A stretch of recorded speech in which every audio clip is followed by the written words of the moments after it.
নমস্কাৰ সকলোকে আন এটি নতুন ভিডিঅ'লৈ আপোনালোক সকলোকে স্বাগতম জনাইছোঁ। আৰ্হিক নতুন স্কুলত দিয়াৰ পৰা আৰু আমাৰো স্কুল আৰম্ভ হোৱাৰ পৰা গোটেই এপ্ৰিল মাহখন আমি খুব ব্যস্ত হৈ থাকিলোঁ আৰু সেয়েহে ভাবিলোঁ কৰবালৈ এদিন ওলাই যাওঁ আৰু ভবামতেই কাম এটা ৰবিবাৰ চাই আমি ওলালোঁ ধুবুৰীলৈ আৰু ধুবুৰীৰ কলৈ যাওঁ সেয়াও আপোনালোকক দেখুৱাই আছোঁ। এইয়া যে দেখিছে মাটিৰ সেই যে কলহবিলাক ঠিক এইখিনিতে আমি বহুদিনৰ পৰা আহিম বুলি ভাবি আছিলোঁ আৰু যে ফাইনেলি আহি পালোঁ আৰু এয়া হৈছে আচাৰীকান্দি, ধুবুৰী জিলাৰ আচাৰীকান্দি। হয়তো বহুতেই কিতাপৰ সৰুতে পঢ়িছিলে, আমিও পঢ়িছিলোঁ আৰু তেতিয়াৰ পৰাই আচাৰীকান্দিৰ যে টেৰাকটা শিল্প বা মৃৎ শিল্প সেয়া চাবলৈ বহুদিনৰ পৰাই আশা এটা মনত পুহি ৰাখিছিলোঁ। আজি সেয়া পূৰণ হ'ল। মাটিৰে যে ইমান ধুনীয়া ধুনীয়া মূৰ্তি, টাব, পুতলা ইত্যাদিবোৰ বস্তু বনাই থৈছে, নেদেখিলে ক'ব নোৱাৰিব যে এইটো মাটিৰে হয়।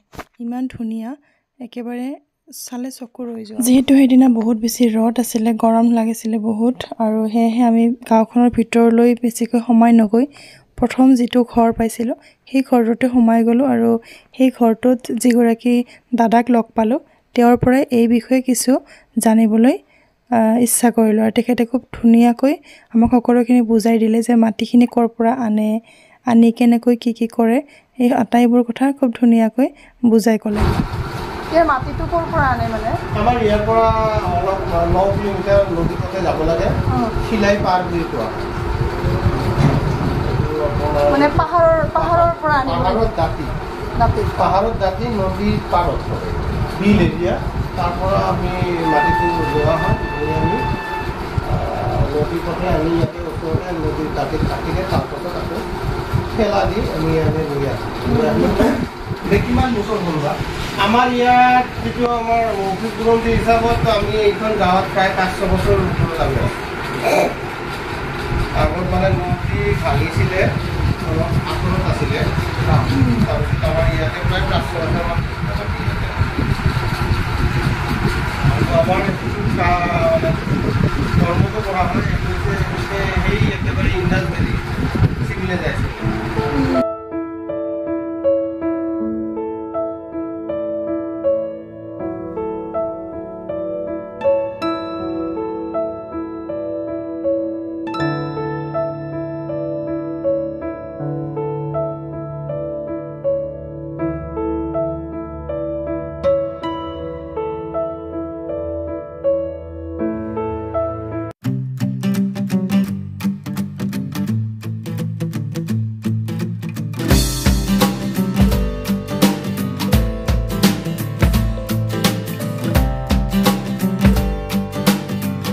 বস্তুটো বনাব মানে মাটিটো প্ৰচেছ যে কৰে কিমান দিন পিছত বনাব পৰা হয়?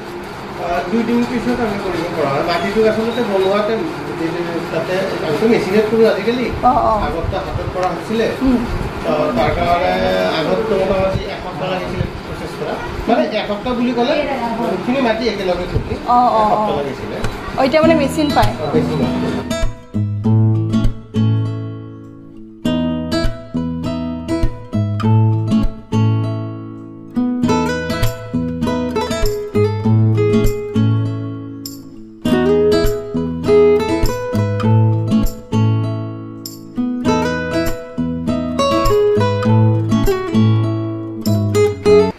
রবীন্দ্রনাথ ঠাকুর এটার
অৰ্ডিনাৰী আপোনাৰ যে এইবিলাক পায় চাকি এইবিলাক কিনিব এইবিলাক আপুনি এনেকৈ ধুনীয়াকৈ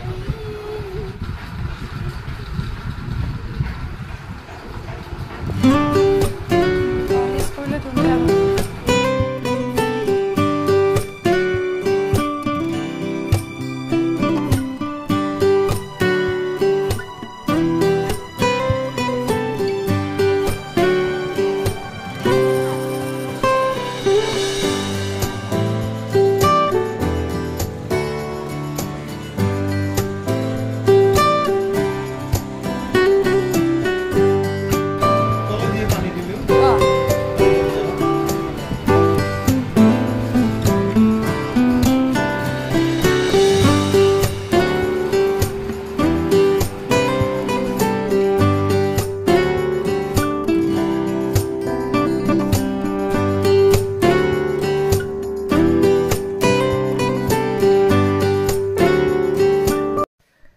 আমিও তাৰ চিন স্বৰূপে কিছুমান সামগ্ৰী কিনি ল'লোঁ, টাব বুটলা আদি কিনি ল'লোঁ আৰু এইবাৰ আমাৰ যিহেতু হাতত কিছু সময় আছিল গতিকে আমি আগবাঢ়িলোঁ মহামায়া মন্দিৰলৈ। আমিও এইবাৰ পূজাৰ কাৰণে এখন থাল কিনি ল'লোঁ য'ত গোটেইখিনি পূজা সামগ্ৰী একেলগে দিয়া হয় আৰু এইদৰে আমি থালখন লৈ আগবাঢ়িলোঁ চিৰিৰে মন্দিৰৰ ওপৰলৈ। আৰু তেতিয়া যিহেতু বিহুৰ সময় আছিলে গতিকে তাত হৈ আছিলে 7 বিহুৰ মেলা, মানে মন্দিৰলৈ উঠাৰ আগতে যিখিনি তলত নামনিত যিখিনি ঠাই আছিল তাতে মেলাখন হৈ আছিলে আৰু তেতিয়া আমি যিখিনি সময় আছিল তেতিয়া দেখিছিলোঁ বহুত কেইখন বিয়াও মন্দিৰত সম্পন্ন হৈছিল, মানে আমি দৰা কইনাকো দেখাৰ সৌভাগ্য হৈছিল, মেলাখনৰ চোৱাৰ সৌভাগ্য হৈছিল। গতিকে গোটেই পৰিৱেশটো আছিল বৰ ভাল লগা। সমগ্ৰ অসমবাসীয়ে জানে মা মহামায়াৰ বিষয়ে, গতিকে সেয়া নতুনকৈ কোৱাৰ হয়তো প্ৰয়োজন নাই আৰু নামনি অসমৰ যিখিনি লোক আছে হয়তো বেছিভাগেই এই মন্দিৰ দৰ্শন কৰিছে আৰু যদি কোনোবাই দৰ্শন কৰা নাই আপোনালোকে আহিব পাৰে, খুব ভাল লাগে গোটেই পৰিৱেশটো।